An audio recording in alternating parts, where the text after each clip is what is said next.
Hello, everyone, and welcome to another episode of the Board Game Mechanics. I'm Katie, and with me, as always, is... Hey, everybody, what's going on? It is Jason. And it is September. Yay! I know, it's like the official beginning of fall, football starts. Oh, so many good things happen in September. I will be a year older. Yes, including the birthday for both our oldest daughter and Jason happen this upcoming week. So make sure to say happy birthday on our socials if you're around. I mean, if you have some good games that you're not playing, I can drop you my address. I'll gladly take them. Oh, jeez. Don't send him anything. He doesn't even know what he wants anyway, so it's just worthless. This is like the most difficult time of year for me because between he and our daughter, I'm like, okay, I got to get a birthday like party planned for our daughter. And Jason's like, I don't know what I want. I don't really want anything. And then I'm like, that can't really be true, but I think it is. And then I'm like, well, I should at least get him a gift, but we have a joint bank account, so he sees everything that I buy. We usually just go out and I pick something, and that's it. I know, but I feel like that's the worst gift ever. Just because that's not what you like doesn't mean that's not what everybody else likes. I know, I just can't comprehend someone else not liking a surprise that's heartfelt and something you really want. Well, that's not how I roll. I know, I'm trying to accept it. I'm not doing a very good job. You'll get there. Yeah, we've only been together, 16, 17 years? Yeah, I'm sure. Yeah. Another 20 I'll have it down. 20 more years, you'll have it, yeah. So I just love fall, temperatures, all that jazz. I'm not a pumpkin spice person. I'm an apple person. Apple cider, I love like just apples in general. So I'm pretty pumped for fall, and football, of course, is my jam. I like big fat apples. Don't. Okay. Now people are like, what are you talking about? We haven't had an inside joke come across the podcast for a long time, so I wanted to do it. Remember, we talked about this. People don't like to hear inside jokes when they're not in on the inside joke. I know, that's true. But I like it. It's a cheer my daughter does. It's called Big Fat Apple Skinny Banana. I don't know what it's called. But those are the words that I like it, and it's funny, so that's why I said the thing. There you go. You're in on the joke. Thank you. Yes, he has been doing cheers that our youngest daughter is doing, and primarily just to annoy her, I found. And I tried to explain to our daughter that this is her father's love language, is being annoying. I don't think that's one of the 5. That might be language number 6. Apparently, because I said he did this. It was the same way when he liked me and we first started dating. He was just really annoying. And I've either become desensitized to it or... No, you just roll your eyes at me. I've learned to ignore it better as the years have gone by. So he's turned his full force of cheer dad towards our youngest. So she'll thank me later. Will she, though? Probably not, but it's fine. I find myself saying, why are you like this so often? Yeah, I don't know. Yeah, me either. Anyway, we, as teased on some of our social media feeds, have a lot to cover in this episode. So that's enough of our mindless banter. Let's get started with some news. We have narrowed down news a little bit to 2 things today for crowdfunding and news, just because of timing. And also, not that much good stuff out there. I got to be honest. I even went to look at Game Found. And I did find something, but it still had 25 days left on the campaign. So I will be talking about it later, as long as I remember that I found it on Game Found. So that's like a whole thing. But the first game I talk about has a really cool theme. One that may exist. I mean, this is a more high level version. It totally exists. So comic books... Obviously, major theme in games when we talk about comic book heroes, all the Marvel stuff, DC stuff. But this is literally about comic books themselves. And it's called the Comic Book Bubble. This is designed by Scott Alms, who I know I recognize that name, but I couldn't name anything else that he has designed. All the Tiny Epic games and Harbour are some of his popular Oh, ones. yeah, Harbour. Among others, but those are some. They kept talking about the Great Dinosaur Rush, and I'm like, no one's heard of this. Why are you keep saying this thing? But the Tiny Epics, yeah, and Harbour was a game that I actually really enjoy. Did you talk about that on the week that I wasn't here, or? No, if you look on the outline, it's today. It's today? Yeah. I looked at the outline, but it's not on one of mine. Total spoiler. That's coming up. So anyway, that same designer designed the comic book bubble. And it's about making the most money investing in comic books. I thought this was really interesting. We have a local comic book store that's, I guess, in the comic book world is kind of known, Bookery. And they do a lot of stuff with older comics and other kinds of things like that. Jason is also a huge fan of The Stash, which is Kevin Smith's comic book store in New Jersey. Yeah, I've never been to it, but I would like to. And we watched like their show and the podcast and all that jazz. And I've also really thought about trading cards kind of came and went. In some ways, our comic book's going to be the same. So in this game, you have different genres of comic books and their prices are increasing and decreasing. The market's fluctuating. So you've got these cards that have comics on them, but you can use the cards in 3 different ways. You can either buy the comic itself based on its genre, whatever the price its genre is going for at the time. Each card has a superpower that allows you to manipulate the market or maybe sell a comic out of turn or do something. And then you can also use the card to speculate. And there are these genre, icons. My brain is not working. It is nap time. These genre icons that you can speculate and they allow you to work with that market and kind of pool them to move tokens around on the board. So then you can buy and sell comics, and you're basically trying to make it out with as much money as possible through your manipulation of the market and your careful acquisition and selling of comic books.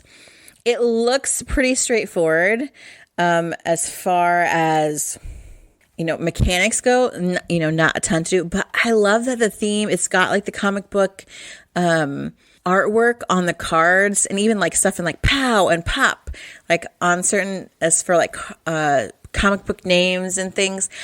I think that's really cool.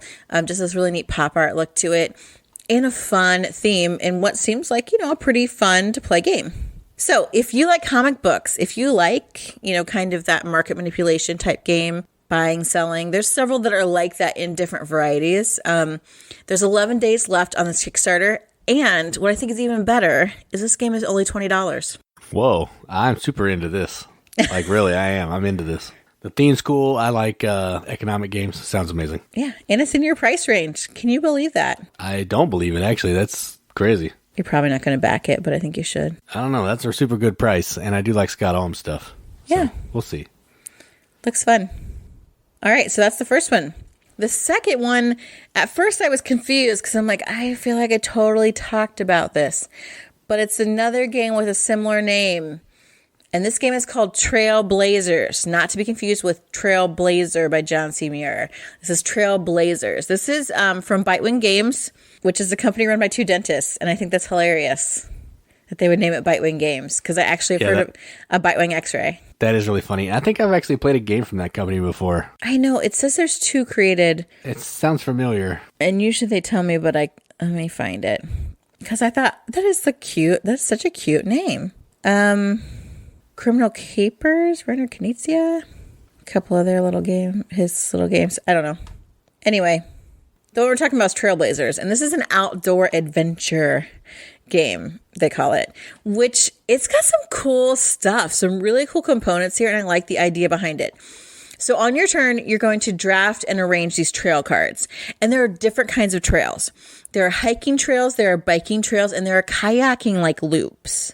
And so you're laying cards and building these, and they'll loop around, and you've got campsite. Your campsite is your base camp is around it. So you're trying to put these trails to match up with your campsites, and it's all on your personal trail, because you're also trying to then use the layout of these trails to meet some goals. So maybe it's a longer trail, or it's where two trail types encircle like another camp. Like there's all these different ways to do that. Like, and so you're trying to kind of meet those goals by arranging these cards that have these loops going all different ways, different kinds of loops. Then there are also animals. So you can put like there's these they call them two modular expansions, but I would just totally use them all the time. Obviously, they're animals, and you can add animal figures to cards if there's like a matching animal on it, and the animal like goes along like the more animals are along a trail, the more points that you get for the trail. But you're allowed to like manipulate trail cards and things because you really want to get these specific layouts. If there are animals, you can't just be moving trails because there's animals on there. So placing them and deciding when to place them is really important.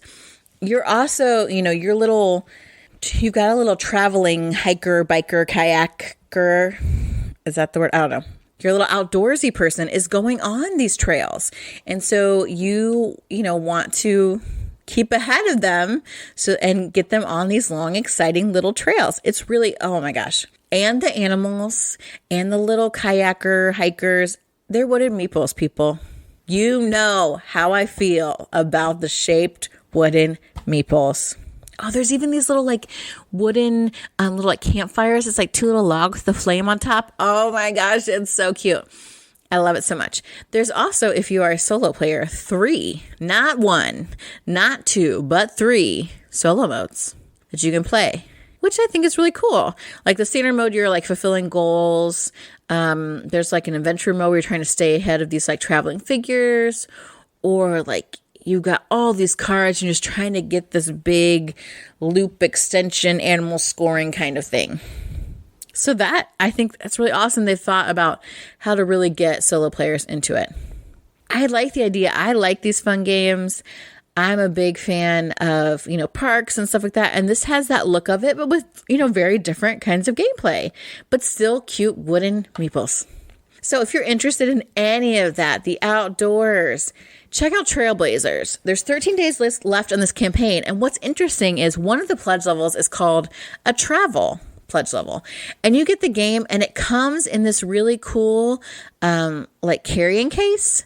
And that has like a carabiner, so you can like attach it to a backpack and take it with you.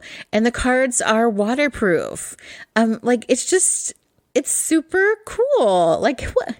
It's like this cool little clamshell case. I mean, what's not to love? So you can get the travel edition. That's only $34.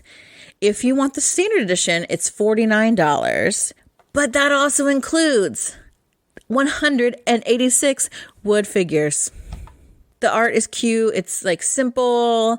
So if you like outdoorsy kind of games, you want a game that can travel well, check out Trailblazers. 13 days, $34 for the travel size, $49 for the regular game. Yeah, that sounds cool. It's a cool theme that everybody's putting out right now. Mm-hmm. I think parks and like trekking the world kind of started it all, but it's a cool theme. It sounds like it has really good production. And the games that I was thinking of, they're two like little Reiner Knizia games. I haven't played them, but I did some. That's what I said. Yeah, I was seeing if there's anything else because I went to the BGG page. But yeah, those are the only ones that I could think of. Yeah. So yeah, and I think some of that, the thematic part, is because people have been spending more time at parks and places because of the pandemic, and so it's nice to kind of transition some of that into like a board game. So, yep, that is my news for this week. All right, so let's talk about a few games that we played. And just like we shortened news, we're also going to be just talking about 2 games instead of 3. We actually played a lot that we could talk about, so consider yourselves lucky, I guess. So the first game that we're going to talk about is a new game that I picked up at Half Price Books for, I think, $5 or something. And it is called Ceylon. And this is a game about growing tea in modern-day Sri Lanka. Now, the history, if you care, there was a fungus that came and destroyed all the coffee plantations, and they had to start growing tea. So that's why they grow a lot of tea now, because they had to make do with what they had so they could have an economy. Why didn't you tell me this when we played it? I would have been way more interested in that. Because I didn't know that until I just did the video today, and I read the book. Oh, I see. And some guy named James Taylor was the guy that told them they should make tea, which is pretty funny to me. Like Fire and Rain? Yeah, that's why I was listening to Fire and Rain, because it's going in the video. But anyway, so what you're doing in this game is I don't know, you're planting tea plantations and you're harvesting and you're trying to ship the tea. But the way you do that is through this interesting card play. Every player is going to have 3 cards, and the cards are going to have 2 main actions on them and then a middle action that will let you move or take money. When I play a card, I'm going to determine which of those actions I want to take, and then the other side of the card is the action that everybody else gets to take, which is pretty neat. So if I want to plant, say I play a plant card, on the other side maybe there's a delivery card where you're going to deliver some tea to the corporations. Either everybody else can take that action or they can move and take 2 coins. I can take my main action or I can move and take 2 coins. All you're trying to do is get as many plantations as you can, get as much tea as you can, trade that with all the foreign corporations to try to earn as many points as possible. And the game's going to end when either somebody has planted all their plantations or the deck runs out. And then you're going to see who has most points. It's a pretty simple game, but I enjoyed it. It's got really nice production, really good art. It just looks good on the table. So I'm sure that's something you dig. But yeah, so that's Ceylon. How do you feel about this game? Yeah, I really like the production. Like the tea leaves are these really nice, like wooden bits that go down and mark your plantation. And the artwork I think is really pretty. I like the color scheme they used. This game moves so fast. So I guess I don't know if that's like a positive, because I want it to go longer, but in some ways for me it's almost a negative because it's really hard to develop like a good network. So it just does require a different playing strategy. And now that I've played it once, I would play it differently the next time, because it's like, whoa, this is going to go by in a flash. I've got to be doing what I can and really maximizing every turn. So it is fairly simple. I mean, you're going to play a card and pick a side to use. But, you know, trying to utilize the cards that you have, maybe you need to go in and use the ones that allow you to get an extra turn for later, even if you don't really need that. Your money is super tight. It's surprisingly a lot of game, and it plays super quick. Yeah, I enjoy it. And I do like that it plays fast. It's over before you know it, and you get to do something on everyone's turn, which is cool. I like games like that. It's nice. All right, so the next game is not a simple game, and it's not short either. No. And it's called Maracaibo, and this is a game from Alexander Pfister. It's a legacy game of sorts. It is? Campaign, whatever. Yeah, you can do a campaign. There's like 7 or 8 chapters, a whole pile of cards, put tiles on the board to change up the board. We just played the regular base game. And what you're doing in this is you are taking on the role of a merchant ship or something, and you're moving around these different countries, and you're either visiting a village or you're visiting a city, and you're taking an action. You might trade some goods, which means you get to take a little brown disc that's on your player board off and put it there, unlocking special abilities on your board to make actions better. You may be able to play some cards from your hand, which are going to give you possible special actions, let you move on income tracks, give you points. You may complete quests that will also give you points, maybe complete some of your career goals. And what else can you do? You can do combat, where you can join 3 of these other nations and try to have them take over some of the countries on the board, which is terrible imperialism, but that's what Pfister does, I guess. But this is a really cool game. There's tons of card play. You're building this engine. Everyone's engine is going to look different in front of them with all these extra actions they can do, all these special bonuses. And it's just, I don't know, there's like a normal Pfister game. It seems like it's not like super overwhelming, but then you get into it and you realize everything you do can have so much other stuff going on, and it starts to take a little while and get a little bit overwhelming. But I really like this. I don't know if it's my favorite Pfister, but I do enjoy it.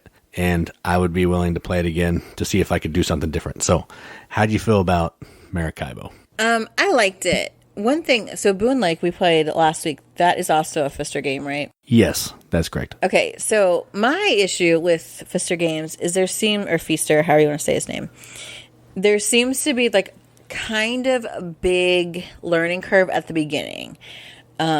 With all like the different types of actions that can be taken, the little rules for each action, the iconography, all of this jazz. And so I feel like the hardest thing is to find like a more precise way of teaching his games. Or maybe we just need to play with people that are able to suspend some of the rules until they're absolutely necessary. Because just sitting through all of it, I'm like, oh my gosh, I never want to play this freaking game. There's so much stuff. And then once we get into it, I like it. It's hard with his games, though, because so much of what you're doing relates to the end. So, yeah, I think it's kind of hard to suspend some of that stuff. I know. So it's really hard. It's like, please suffer through the half hour to 45 minutes of me explaining the rules of this game. And then once you play like around, you're like, okay, I got this. And that's the same way I felt about Maracaibo. Like and I like Boon Lake also. Maracaibo was good. I think it went on a little too long. Because probably by like the second or definitely by halfway through the third round, I'm like, well, I've wrapped up everything I wanted to do.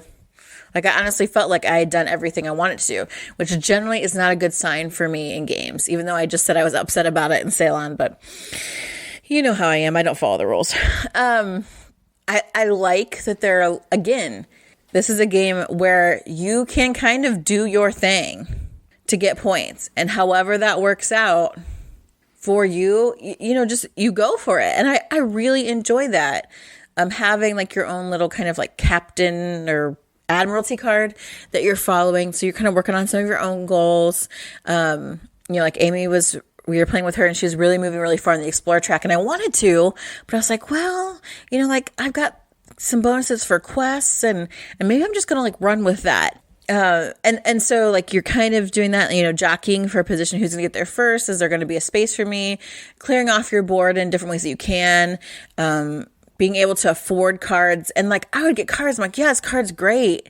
And then I would be like, well, in order to play it, I've got to go over here, but I really could just stop and do this other thing instead. And that gives me some immediate, so like that payoff and those thought processes, I think are really great in this, in making the decisions and like using the cards to maximum effect. Like I think there's a lot of good stuff in it. And I'm more excited to play it a second time. Same with Boon Lake. Now that I have learned all of like the little idiosyncrasies and, iconography and stuff the first time I suffered through it. Yeah, that's a lot of his games. You have to deal with all of the fiddly rules and all that stuff. But then once you get into it, you're like, oh, okay, this all makes sense. Seems like there's a lot of rules just for the sake of rules at points. Mm-hmm. And I don't love that. But yeah, once you learn it, they're usually pretty smooth and makes sense. It's just getting to that point. But like, I do not understand how this could be a legacy game. Like, why? It has story. That one card that I had that was telling me where to put quests and stuff. You can put like different tiles will cause different cards to come in, which like basically add events and stuff. I don't know. I think it's fine without that. I agree.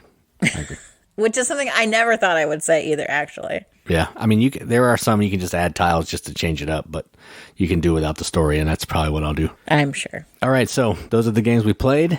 Let's keep trucking because we got a whole lot of stuff to talk about. Okay, so the problem I know is me. I do speak 70% of the podcast, and that's why it's going to be so long.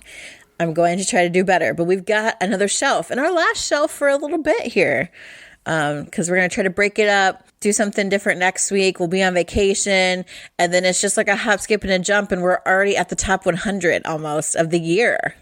Like, that is madness, people. But we have one shelf left for you, and it's one of these nice little shelves, and it's got all these cute little box games that we love. AEG put out a ton for a while there that I was like, at a con, you could get, if you bought 4 of them or 3 of them, they were $5 a piece. And I'm like, yes, of course. And thus we have a whole packed shelf of good little games, which are some of my favorite things. So, Jason, what is the first game on our shelf? All right, so one of the first games, the first game we're going to talk about today is one of those games that we got from that $5 deal from AEG, and it is called Sail to India. And this is a little game where everybody has cubes. All your markers are cubes, and there's some cards that are going from, there's like a shipping line that's going from Lisbon to India. And the trick here is you're using cubes as everything. You're using cubes as score trackers, to track your technology, to track buildings that you've built, and to be a boat. So you're trying to manage, do I want to use this cube to explore? Do I want to use this cube to build? Do I want to use this cube as a point? Because when you use a cube to build, then you have to start your exploration all over from the beginning and try to keep going along. So it's just this puzzle of, how do I want to use my cubes? How am I going to get the most points? And all that kind of thing. When am I using the technology upgrades? All that kind of stuff. But it's good. And yeah, I don't think you've played this one, but I do like it. So that's Sail to India. I have not played this one, and I want to because I love those little box games. The next one, I don't know when we got this. I don't think it was a $5 sale. But this is Valley of the King's Last Rites. And I know Jason has played this a lot solo. And I actually have only played it like just once, I think, recently. And this is a little deck builder. But not like just a deck builder. It's a deck builder where you're wanting to put cards into your deck and then also get them out because you are entombing them, and you get points for the different sets that you're able to entomb and basically kick out of your hand. In some ways, it reminds me of what you're doing in Tanto Cuore when you are like chambering maids. You're kind of doing that, but this is Egyptian themed. And then you also then are deciding, do I want to use the card for its ability, or am I willing to entomb it? I don't love it personally. Maybe just playing it with Jason, because is this just a 2-player only game? No, it can play at 4. Because it's just like, I feel like it's a race, because once you empty out like the pyramid cards, it's over. And so you're trying to entomb as many as possible. And I feel like I don't get to play the cards for their abilities at all and really create really great card synergy because I'm too focused on making sure I'm not falling behind on entombing cards. But there are some neat things happening there. And maybe if I played it more than once or played it with, more people, it might feel a little bit differently. But it's still like a really interesting game, I think, especially if you've played a lot of deck builders, when it's nice to have different kind of mechanics introduced. So that is Valley of the King's Last Rites. Yeah, I like this game. It plays similarly solo, but you got to get a certain amount of cards in the tomb to win. But same kind of deal. All right, so next up is a game that I think we bought because Katie likes the theme, and it's a theme of Romeo and Juliet. Yes. And it is called Council of Verona. And this is basically it's a little micro game. So there's 15 to 18 cards. And on your turn, what you're trying to do is you're trying to influence one of the councils. So there's the main council, and then there's exile. You're going to play a card to one of those places. Then you're allowed to use these tokens that you have to put influence on those people. And if you can have the most influence on a person, you get to use their ability at the end, and you're just trying to jockey for either the most points or to win. We've only played it a couple times, and it's been a minute, but I know there's something. That's the gist of the game. And we also have the poison expansion where you can put a poison on somebody. Unless somebody puts antidote down, that person dies, which is pretty cool. Because everything's face down, you don't know what's going on. So you can bluff, there's 0 tokens. It's a cool little game. Fun little game, cool theme. It's a micro game, so you kind of know what you're getting there. Everybody's going to have one card. You're going to do what you can with that card. But it's fun. So that is Council of Verona. Yeah, it's a lot of like hidden roll deduction kind of stuff because you're trying to get your whatever card that you have, that person needs to make it out alive and you want them on the council. So you want to make sure they don't get exiled or killed off with poison. And but you can influence anyone on your turn. So it's like that really interesting balance. And there are other games that operate like that too, but they're not Romeo and Juliet themed. It's true. They're not. The next one is also one of the small, like $5 AEG games, and I have played the crap out of this game because I love it so much. And it's called Ravenous River. Now, I will say, the artwork is kind of weird on it. And especially the box art, you don't really look at it and be like, oh yeah, that looks really cool. But it's honestly like a game version of the like kind of logic puzzle of, okay, you've got a sack of corn, you've got a goose and a fox, and you've got to get all of them over across the river in a boat, but you can only take like 2 at a time. So it's like, okay, well, we all, the goose will eat the corn if you leave it by itself. The fox will eat the goose if you leave them together by themselves. But you've got to leave stuff on the bank and ferry back, and how do you sort all that out?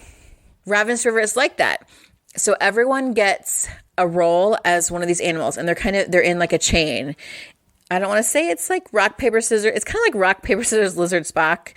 So yeah, there's a whole bunch. Yeah, a whole bunch of them. Like cat beats mouse, but dog beats cat, and then fox beats dog, and horse beats fox, and like on and on. So I think the biggest thing gets beaten by the weakest thing, which is pretty cool. Yes, lion gets scared by a mouse. So it's like this whole cycle, right?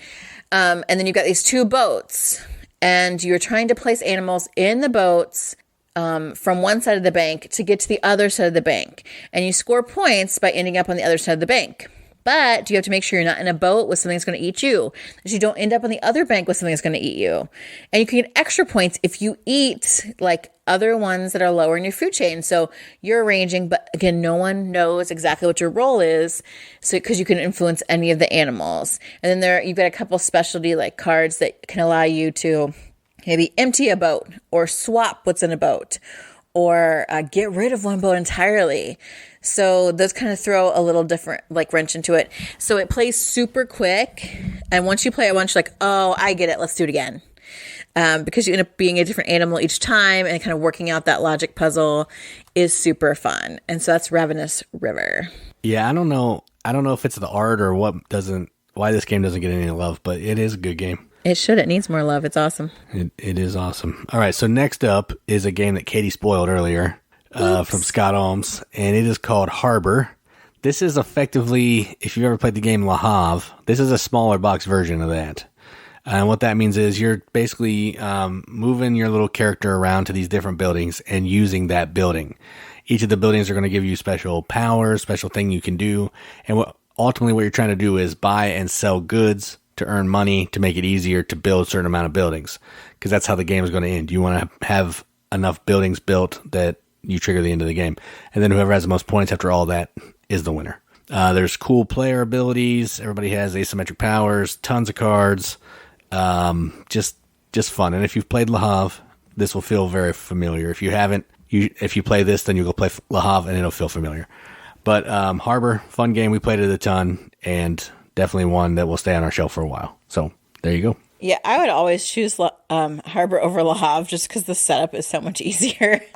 It's like that's true. That is true. It's all the good things of Le Havre, but there's it's like tiny epic Le Havre is really what it is, and the artwork's cute. The next game on our shelf, I have talked about on more than one occasion. I'm pretty sure we paid $5 for this one too. Yep. It was an AEG little box game, and that is Mai-Star. You know, I love a good Asian themed game, and this is a Japanese card game, and it is by Seiji Kanai, who I also love. I mean, the ability to make great games with just a little deck of cards, I mean, come on, that's like genius. So Mai-Star is where each player is a geisha, and then you have a set hand of cards. Everyone has the same number of cards when they start out, and you're trying to get rid of them. In order to get rid of them, you actually have to play them as guests. But you have to have the right attributes to allow the cards to be your guests. So you can also play your cards as advertisements where they actually, give you bonus attributes. And that's how you kind of build up. We were playing... Kobayakawa? No. We talked about it last week. It's got the deer on the front. Kanagawa. Kanagawa, yeah. They're all sound the same. Which is crazy. I just keep getting mixed up in my brain. Kanagawa has that similar idea with you can only paint what you have like the symbols for. It's very similar. You can only play the cards that you have the symbols available and the number for. But every time you play a card to use its symbol, you have to draw another one. So you're never decreasing your hand. Also, when you play cards as actual like customers, they have these special powers that will maybe increase cards for somebody else or allow you to take someone's advertisement or, do certain things that are going to really help manipulate it. And you're trying to go out and get your hand empty at the same time as making sure other people have lots of cards, because that gives them more negative money or more negative points, and you have positive money. And it's played in 3 rounds. So it's like super quick. But it's really easy to pick up because most people who played card games have no problem with that. And I think the theme is really sweet. So that's Mai-Star. It's actually pretty mean, though, for a game about geishas. Well, no one said that the world of geishas was nice. Well, that's true. I made that assumption, I guess. I don't know. You did. It's not. It's ruthless. Just it's for a ruthless world. advertising and trying to get people to come stay in your place, it gets pretty mean. Yeah. All right, so next up is a game from Tasty Minstrel, but it's in the same size box as those AEG games, and it's called Dairyman. And this is, I don't know who designs it, doesn't matter. It's effectively a take on Yahtzee, where you have a bunch of dice that you're rolling, and you're trying to use those dice to fulfill these contracts, and it has to be like a dairy theme, so you're trying to make ice cream and deliver milk and all that kind of stuff, yeah. And whoever has the most points after all that is done. So literally you're throwing dice, you're trying to achieve some goals, meet some criteria by using the proper die faces, and then just score more points than your opponents. There's some special abilities, like you can get ice, so you can turn some butter into ice cream, and you can get a yellow die that's a cheese die for some things, but generally you're just throwing some dice, trying to meet some contracts. But I played this a lot. It's a lot of fun. Because who doesn't like just throwing a bunch of dice and hoping for the best? I like that. It's fun. So that's Dairyman. I love the artwork on Dairyman. I don't think playing it is super intriguing, but it's super cute. Yeah, the box is cute. The little farmer's cute. So last week we decided, okay, we need to I said, why don't we play the games on the shelf that we're going to talk about this week so that, we know about them or remember them. And there was one game that we hadn't played on the shelf at all, but we had it forever, and that is Kobayakawa. I had no idea what to expect. Samurais. It's cool. It's so much theme. I kept thinking it was the different one with the mask, which is a completely different game. And nor do I know the name of that one either, off the top of my head. But Kobayakawa is a really cool kind of push your luck, maybe bluffing deduction, I don't know, kind of game where you've got cards. They're numbered, I think, 1 to 15. Yeah, 1 to 15. Yeah. And like legit, like they're 15 cards. Like that's the crazy thing, right? Each player starts with like 4 tokens, and then the extra tokens, there are 8 tokens in the middle, and that's the round. And each round there is a Kobayakawa card. And this is based on like the samurai clan. And so the Kobayakawa, their allegiances change based, like they love an underdog. So whoever has the lowest number in the fight, the Kobayakawa will back them. Well, to get to the fight, you have to do one thing on your turn. You either draw a card and discard either the one in your hand. So everyone starts with one card, either the one in your hand or the one that you just got. And everyone can see what you're discarding. Or without looking, you can flip over a card and replace the Kobayakawa, which you think, oh, no big deal. Well, if I have like a card that's a 1 and the Kobayakawa is like a 13, I'm like, whoo, I want to keep this low card. So I might draw. But what if someone after my turn flips a new card for the Kobayakawa and it's a 7? So my 1 plus 7 is only 8. So everyone takes their turn. They either choose the new card, choose a card and discard, or change the Kobayakawa. Then you decide, am I going to fight? Because the highest number wins a fight. So everyone, if you're in the fight, you bet 1 coin. And then you reveal your cards. The lowest player gets their value plus the Kobayakawa. Highest number wins. You get all the betting tokens and the one for the round. That's it. Like, it's so easy, but that thinking, like, what are they going to do? What am I going to do? What's the best move? What do they still have in their hand based on what they put out there? Oh, man. It's so good. It's so good. And like completely simple art. It's just like the number and the Japanese character for the number on the cards. Like at least the version we have, sleek, just blue and red colored cards and some plastic coins. That's it. So good. That's Kobayakawa. Yeah, fun game. And there is a video on our channel of it. You can go check that out if you want to see how it works. But if you haven't played it and you like small games, check it out because it's fun. The next game is another game that we hadn't played until recently. It's been sitting there. This is a game from Dice Hate Me, I think. That sounds right. And it's called Isle of Trains. And this is a game that's only cards, but each of these cards can be used in a few different ways. And what you're trying to do is you are trying to build up your train with different types of cars, like train cars, that can hold different types of resources. And then on your turn, you're either going to, you can draw some cards, you can build a building, some of the cards are buildings, you can take resources and put it in your train or other people's trains. If you put it in another person's train, you get an activated special ability on that card. But you're also giving them a resource that they'll be able to deliver to a city later, and that's something you can do in your turn too, is deliver some resources you have out to one of the cities for points. You're just trying to get as many points as you can, as efficiently as you can, and it's all multi-use cards, and that's it. So it's a fun little game. Probably not my favorite game from Dice Hate Me, but I do enjoy it, and that is Isle of Trains. Yeah, after playing it, I'm interested in seeing the new expansion, because I think that would make it maybe a little bit more interesting for me and want to play it more, actually. Yeah, you can deliver passengers, which is cool. Yeah, I think so. The next game is another small little card type game, but it is Crazy Town. So Diner is like a real-time card game, which I know sounds bizarre. But what happens is you are a waiter or waitress in a diner. And in order to do your job, you have to have these tokens. I think ours might be yellow. They're like red or yellow, like tiddlywinks, basically. But you can't complete an action without having one of those. So you start out with a few, but as soon as you take an action and use one, you pass that chip to the player on your left. So then these chips are constantly cycling. At least you hope they are, or you won't be doing actions. So you have to play a chip to take a dish. There are orders out, and it says, okay, how much the order is going to pay. Is it $5? Is it $3? Is it $6? Whatever. Generally based on what types of food is on the order. And so you have to play a chip to take one of those orders so that you can try and fulfill it. You've got to play maybe multiple chips to take the different food you need to get for the order. You have to pay to complete the order. Then you can flip it over and you get that money becomes yours. And that's part of how you win, is by having the most money from completing the most orders. But it is freaking chaos. While you're waiting to get a chip, maybe to grab the food that you want, fill your order, that food might be stolen by somebody else who is able to take an action.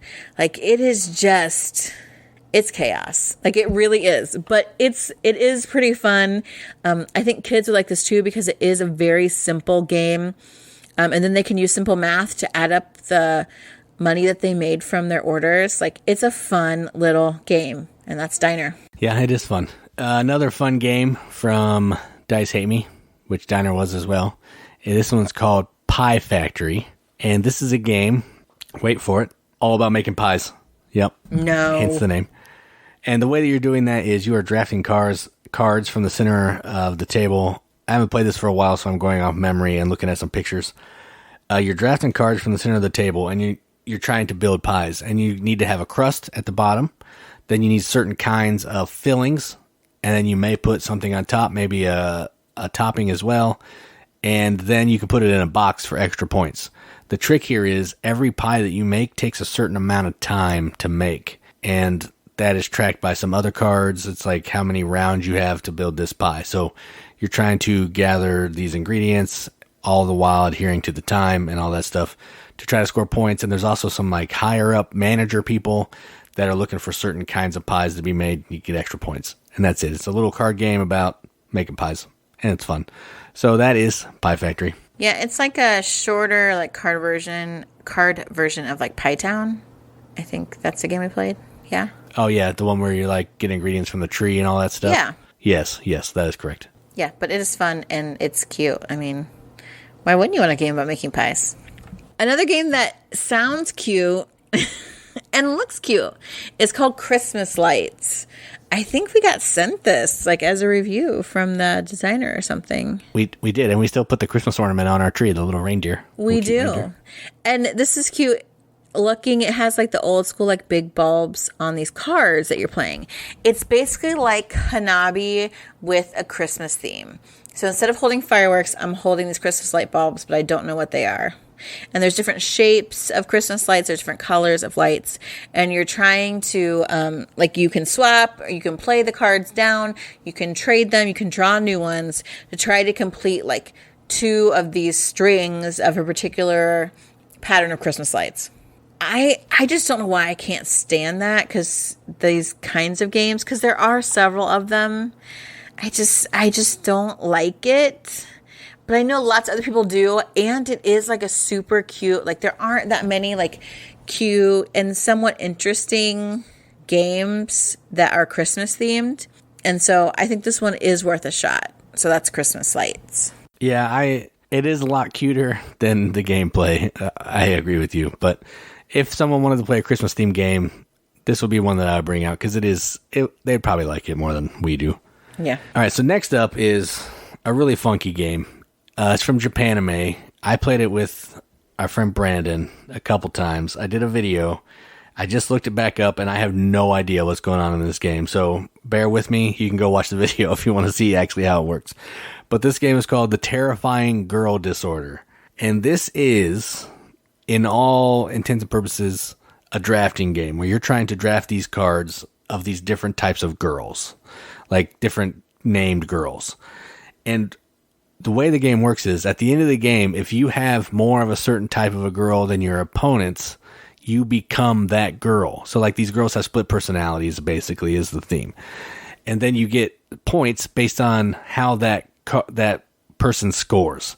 So the whole game is about drafting these people, trying to make sure you have more than the opponent, or you have, enough more than your opponent, so you can be this girl and they're not, so you can get points. You can score multiple girls just to try to get more points than your opponent. There's like a shard card that you can stab some stuff with. I don't know. It's crazy. I don't really remember much about it, but in true Japanime form, it's different and interesting. So there you go. So that's Terrifying Girl Disorder. Yeah, in true Japanime form, it's questionable about its treatment of women.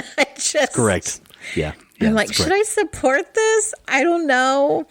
I have not played that one, actually. The next game is from our friend, our relative, Grandpa Beck, and it's called Skull King. This is a pretty popular trick-taking game, and you are bidding on how many tricks you're going to take. There's some really interesting additions almost that you can play this game with. I don't know if it means we have expansions, or I thought they came. I think they're just different additions. Yeah, we have an expansion in ours. Okay. So you have to take the exact number of tricks that you bid, so you can get points. So even if you're like, oh, I happen to win more tricks than I actually bid, that's bad. Don't do that. That's totally against what you're trying to do in Skull King. So there's 4 suits, numbered 1 to 13. You've got pirate cards, you've got a tiger's card, you've got a Skull King card. There's also a mermaid that comes in, and so there's a Jolly Roger suit trumps the other 3 suits, but a mermaid trumps all the numbers, but a pirate trumps the mermaid, and the Skull King trumps everything. So in some ways, it is very reminiscent of euchre in that aspect, in that it is okay, high card wins, but there are a few exceptions.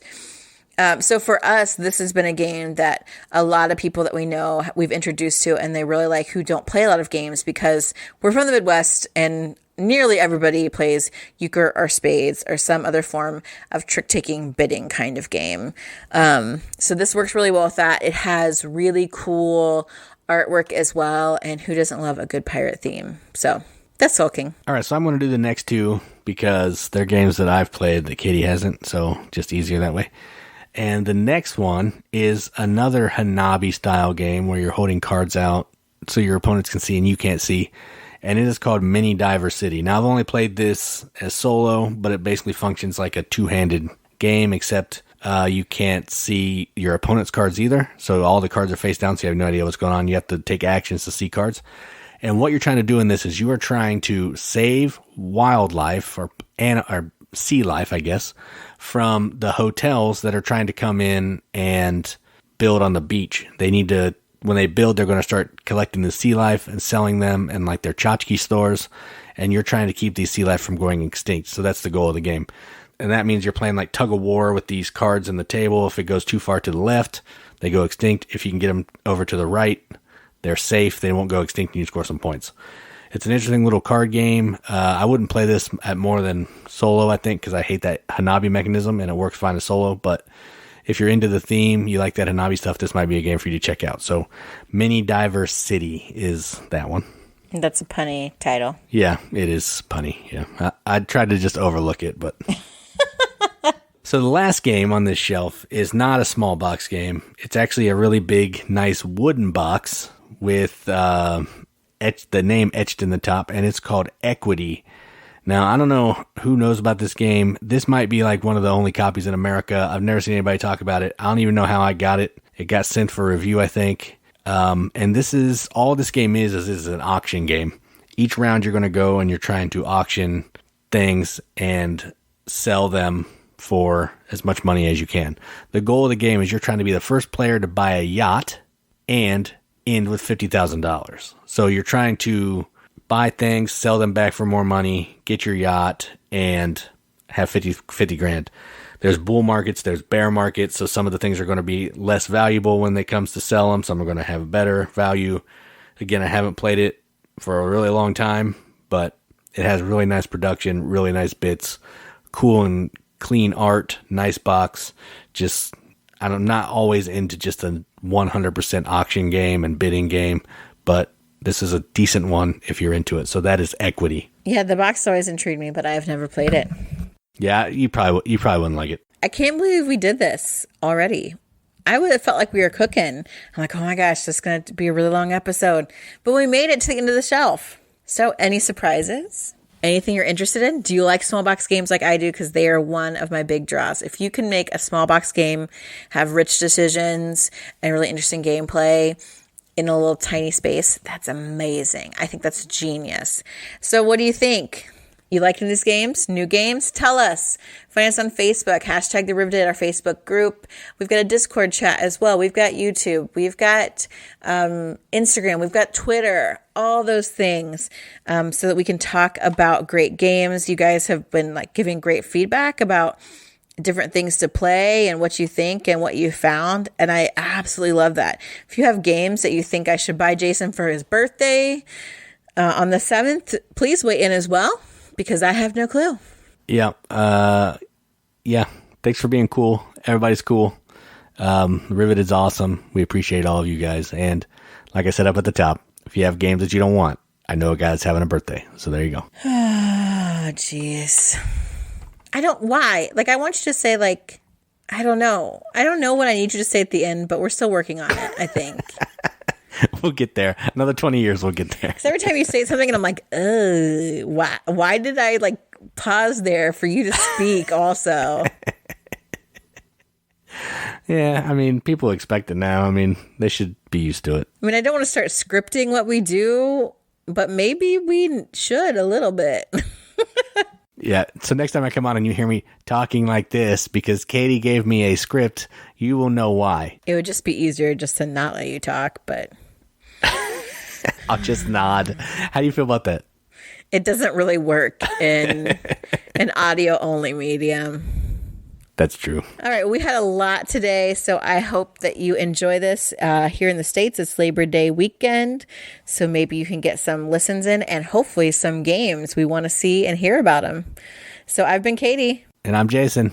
Keep gaming, everybody. Please keep gaming. Katie told me to say this.